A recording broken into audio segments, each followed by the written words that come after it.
Hi everyone, it's Jody from An Eye for Beauty, and I'm coming on today. I wanted to share a message about the energy that we have going on right now in our world. We are coming up upon on Thursday a solar eclipse in Gemini. We are currently in the state of Mercury retrograde in Gemini, and we just came off of about a week and a half ago or 2 weeks ago a full moon in Gemini. Actually, I'm lying. That was a full moon in Sagittarius. And I did do a video on that. So if you want to go back and look at that on YouTube, feel free. But let's talk a little bit about a couple of things. And let's start with Mercury in retrograde in Gemini. Gemini is the sign and Mercury is the planet that rules Gemini. So the fact that Gemini is in this Mercury in retrograde is a little significant, in my opinion. I am not an astrologer, and anytime I share astrology, I always share that with you guys because I want you to know that I'm not specifically an astrologer. But I just kind of take the common sense of what I see and I share it with you all. And so if Mercury is the planet that rules Gemini, and we are now in a retrograde in the sign of Gemini, what does Mercury represent? It represents communication. And being in Gemini and going backwards, going into this retrograde, means communications can be troubled at this time. So let's break that down in more of a three-dimensional, an earthly, a linear, a here on the ground way of thinking. When you're in conversations with people, when you are going through maybe signing contracts, which I wouldn't really recommend during this time, when you are going through anything in your day-to-day, I want you to take a moment and pause and be very crystal clear in what you're saying, how you're saying it, maybe calling upon Archangel Gabriel to ask Archangel Gabriel to give you the right words in order for whatever it is that you want to express, allowing it to be received in that way. Because I'm seeing this in the last week or 2 weeks, a lot of communication is being hampered, and it's happening because of this retrograde. It's not just a coincidence. So it is important for us to tune in, and tune in also to how you're really feeling, because you can't truly express what you want to express if you don't really tune in to know how you really feel. So if you're in a situation and you are like very agitated by that situation, I want you to take a moment and pause and say, why am I feeling this way? What is rising up inside of me to create this feeling that I have inside of myself? Any physical feeling that you have inside the body stems from something emotional. And so it's really important for us to take the time to go within and feel, or give yourself permission to feel the feeling that is rising up. I have been feeling a lot of emotional stuff. Now I'm feeling my own stuff, but I'm an empath, so I'm feeling everybody else's stuff. And it's so important to also pause and say, is this mine or is this someone else's? What am I feeling right now? If you're in a conversation with someone during the retrograde, during everything I just said about communication lagging, let's just say, and you are now, an emotion is rising up, you have to stop and say, whose emotion is this? Is this mine or is this somebody else's?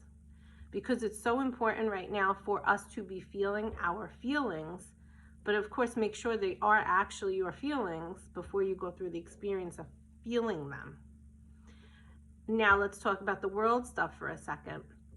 We've gone through over a year of an opportunity to experience the idea of tuning into what we feel inside of ourselves, and to calling upon our higher self when we need to make a decision, whether it's a decision of staying in a job or leaving it because of different regulations that you don't agree with.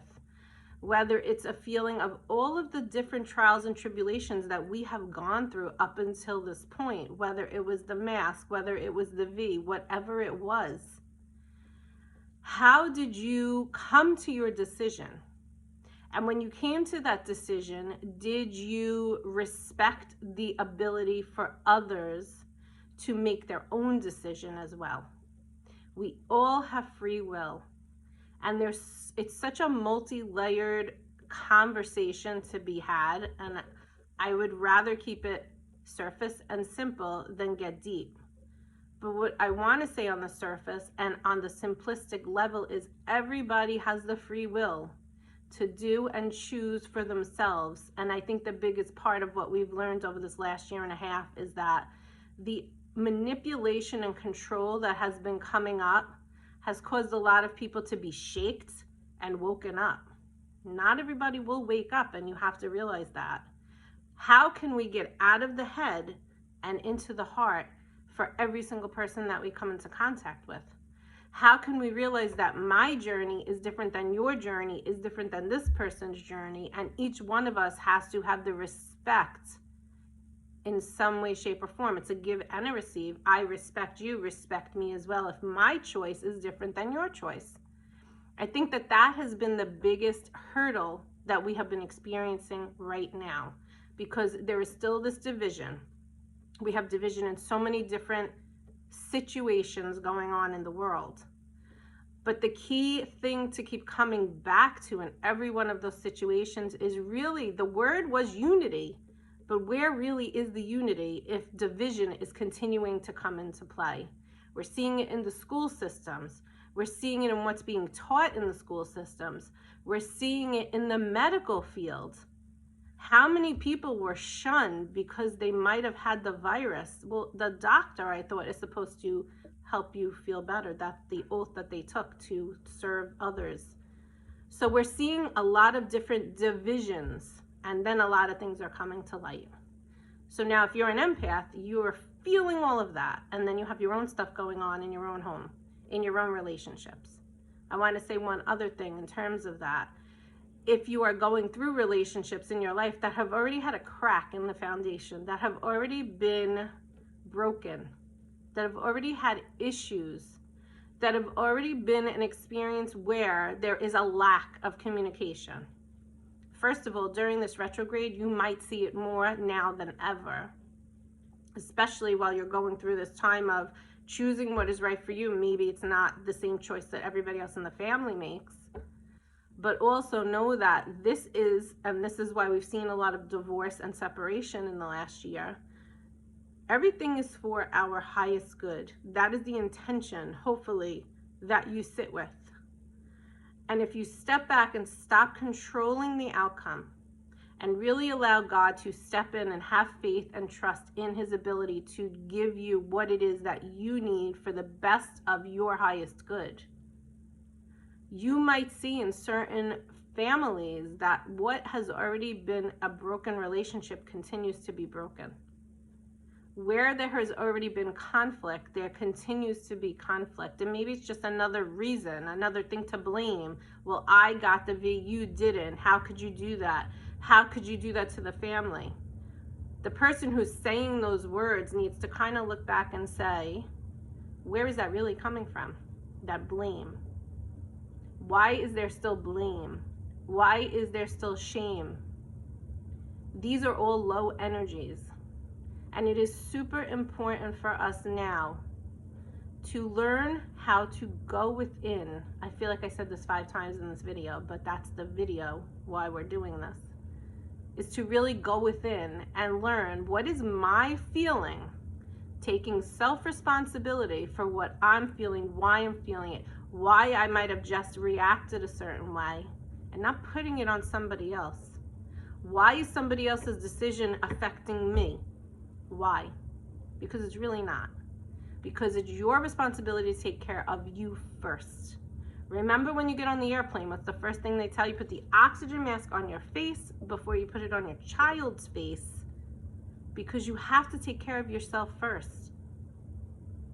If you can't take care of yourself physically, your immune system, Mentally, the mind chatter, the thoughts, the clutter that goes on. Emotionally, your feelings. What's my feeling? What's somebody else's feeling? Am I feeling everybody else's feeling and I don't know what to do with it? It's overwhelming. I gotta tune in. What's mine? And then, of course, the spiritual, your connection to God. Your responsibility is to do those things for you. If each one of us did that for each of ourselves, if I did that for me, which I do, and if everybody did that for themselves, we might have more light, more love. I'm compassionate. I understand why you made your choice. It's not my choice to make. And I don't agree with it because I didn't make it for myself. But of course, I respect you because you made that choice for yourself.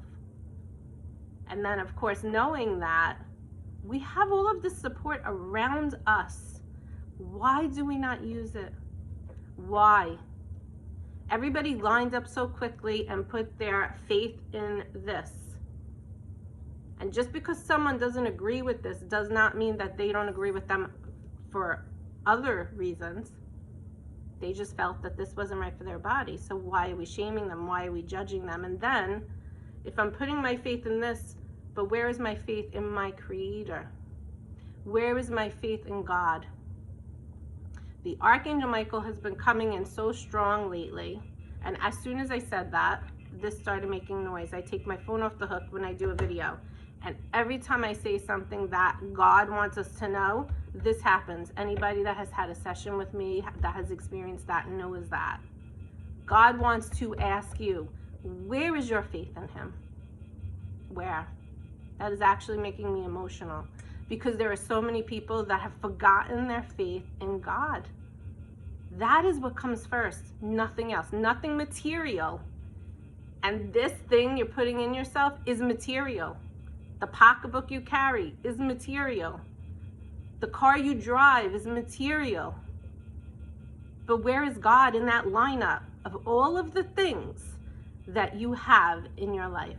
Because you have to tune in first to your heart space, to yourself, to your self-love, to your self-respect before anything else. So as I was saying before we got interrupted with that message, which is all fine and good, Archangel Michael has been coming in super strong. And the Archangel Uriel, if you didn't listen to my video during last month's Archangel series, listen to it. He came in very strong.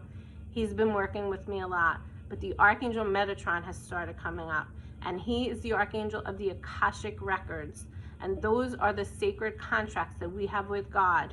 So it's another thing to think about. We all have a sacred contract on the earth right now for different things, different paths that we're going to walk. These archangels are coming in so strong now. So I wanted to pull a card. And again, the Akashic Records, I did a video on YouTube if you want to know more about it. And I wanted to ask Archangel Metatron, what do we need to know before we close out this message? And he's saying, I have the chills. Be your authentic self. Be your authentic self. Who are you? Not who is someone telling you to be. Who are you? Do you even know? Start to tune into your authentic self and who you really are. Because that is the biggest gift that you can receive from this experience of the last 15 months that we have walked through. Who are you? Start learning about yourself. Start tuning in. Start calling upon God and the archangels to guide you. It's not woo-woo. My mother laughs when I use that term. It's not. It is crucial for you to start learning about yourself. Because if you can't have a relationship with yourself, how can you have a relationship with anybody else? I hope that something in this message is helping you. The light bulb went off, is guiding you to step on this path. We have new beginnings coming. Allow yourself the opportunity to step on that pathway and walk in the light and the love that is coming down more and more through this ascension. I wish you a great day. Bye-bye.